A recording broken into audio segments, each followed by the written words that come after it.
175 दिन समाप्त होने के बाद अगली सुबह क्या होगा, धनगरी के लोगों ने कभी सोचा भी नहीं था।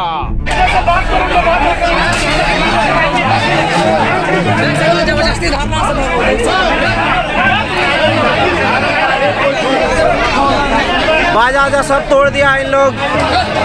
देखिए इस तरह धक्का मुक्की कर रहा है। जी हाँ, धनगरी 175 दिन के बाद अहले सुबह दल बल के साथ जिला प्रशासन पहुंचती है धनगरी बस्ती, और उसके बाद जो घटना घटित होती है उससे धनगरी के लोग बरसों बरस अपनी जेहन में यादों में संजोए रखेंगे।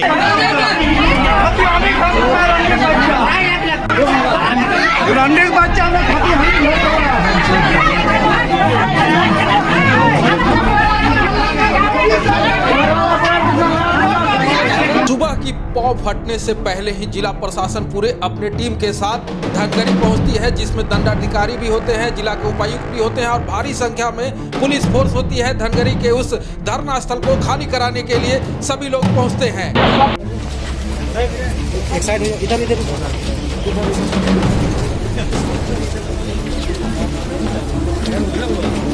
बुला के ला रहे हैं, क्या कर रहे हैं बताइए, तो क्या मतलब है? ऐसा मतलब क्या हो गया बताइए, तो बुला के लाए क्या कर रहे थे? सवेरे से फोटो ही नहीं खींचे हैं। आप क्या कर रहे हैं? हम तो लिए हैं।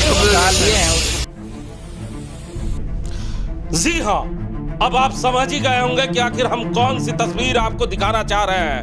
हम बोकारो विधानसभा के उत्तरी क्षेत्र के धनगरी की कहानी आपको सुनाने जा रहे हैं, जहां पर 175 दिन पहले यह कहानी शुरू हुई थी। जब रेलवे ने अपने दोहरीकरण का काम जब शुरू किया था तो उत्तरी क्षेत्र में कुछ घरों का उन्होंने अतिक्रमण बताकर उसका डोजरिंग किया था। उसके बाद करीबन 175 दिन पहले यह आंदोलन की शुरुआत हुई थी और धनगरी गांव के लोग उस जगह पर धरने पे बैठ गए थे।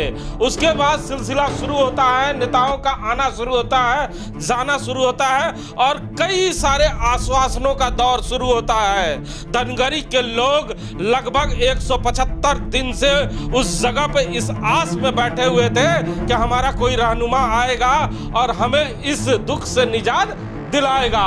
लेकिन धनगरी के लोगों ने कभी ख्वाबों में भी नहीं सोचा होगा कि 175 दिन जब बीत जाएंगे तो 76वें दिन जो होगा वो धनगरी के इतिहास में लंबे समय तक वहाँ के ग्रामीण याद करेंगे।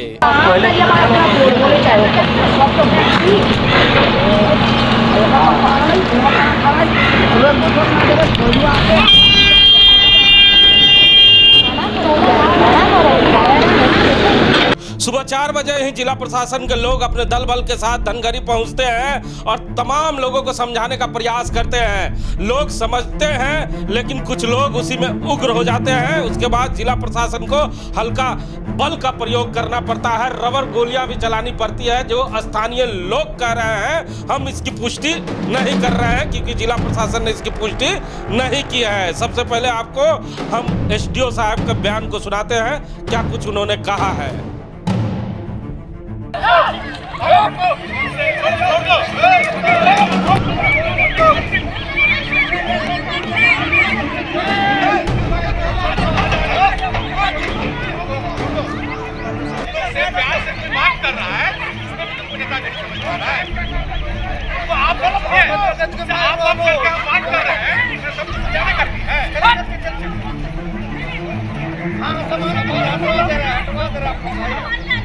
बढ़िया से उससे बात कर रहे हैं। अपने से मतलब पड़ रही है।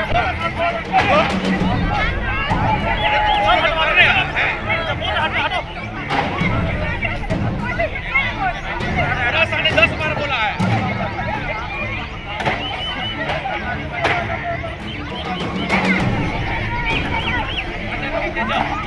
बढ़िया से बात कर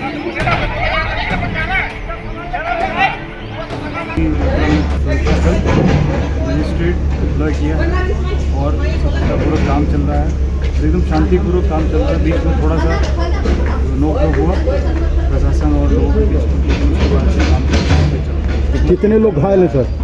पुलिसकर्मी इसकी जानकारी मुझे नहीं, लेकिन लेकिन हाँ कुछ लोगों को पहले सुबह से ही जो धनगरी के लोग हैं वो अपने रहनुमाओं को फोन कर रहे थे, नेताओं को फोन कर रहे थे, पत्रकारों को फोन कर रहे थे कि साहब हमारे घरों पर, हमारे धरना स्थल पर जिला प्रशासन के लोग लंबे चौड़े काफिले के साथ पहुंचे हैं। आप हमें आए और हमें जिला प्रशासन के लोगों को समझाएं और बताएं कि हमें भी हक और अधिकार मिले। लेकिन लंबे समय बीत जाने के बाद भी उस जगह पर कोई नेता नहीं पहुंचता है। लेकिन जैसी सूचनाएं आ रही है कि अभी थोड़ी देर पहले सबसे पहले कांग्रेस की जो नेत्री है श्वेता सिंह, वो उस जगह पे पहुंची है और वहां के लोगों से बातचीत की है और जो घायल लोग हैं उनके लिए उन्होंने अभी एम्बुलेंस मंगाया है और एम्बुलेंस पर उन्हें बिठाकर उसे सदर अस्पताल भी भेज रही है। हमारे साथ राम नारायण शर्मा है। शर्मा जी, 175 दिन के बाद क्या इन लोगों ने ख्वाबों ख्यालों में भी सोचा होगा कि ये नज़ारा देखने को हमें मिलेगा?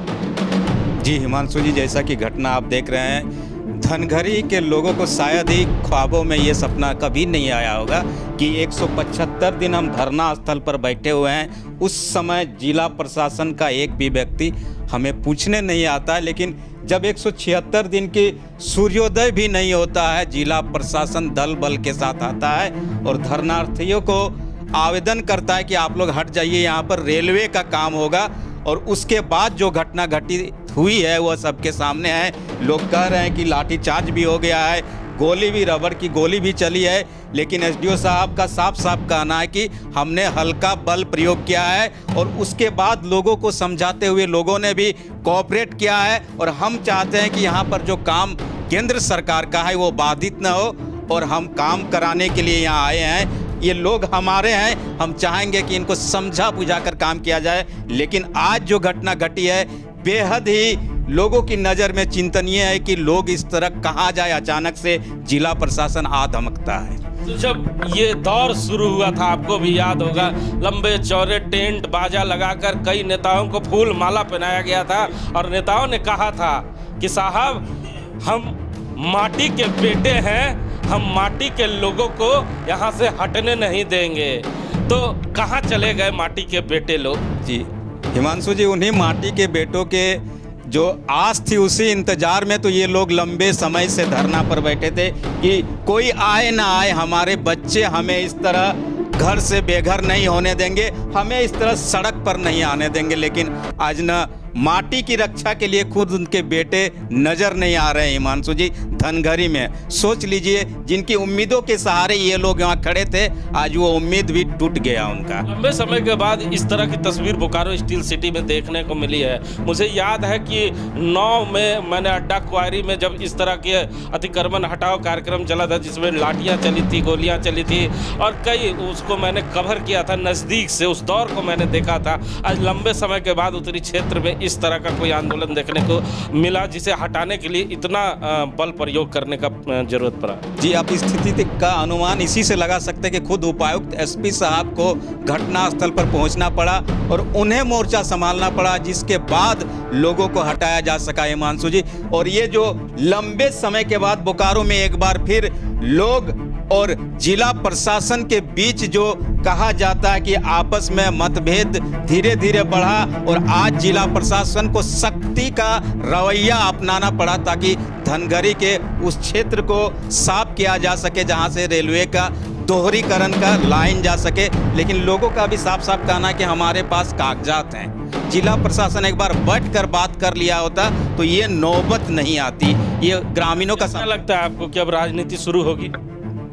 राजनेताओं को तो यही चाहिए, जब जरूरत होती है वो पहुंचते हैं नहीं, और जब जरूरत खत्म हो जाती है उसके बाद वो लंबे चौड़े भाषण देंगे, हम ये करेंगे, हम वो करेंगे, हम बेटा हैं, हम बहू हैं, बहुत सारी बातें आएंगी। हिमांशु जी, बहुत सारे बातें आएगी, लेकिन तस्वीरें याद रखी जाएगी, क्योंकि अभी रांची में विधानसभा भी चल रहा है और कई विधायकों ने धनगरी के मामले में कई स्टेजों से बड़े बड़े भाषण को दिया है। जो बोकारो के विधायक रहे या ना रहे, दूसरे जगह के विधायकों ने भी धनगरी के मामले को कई स्टेजों पर, कई मंचों पर इसकी चर्चाएं की थी। लेकिन आज देखना होगा कि अब रांची के विधानसभा में वो कौन सा विधायक होगा जो धनगरी का ये मामला पहली बार उठा पाएगा।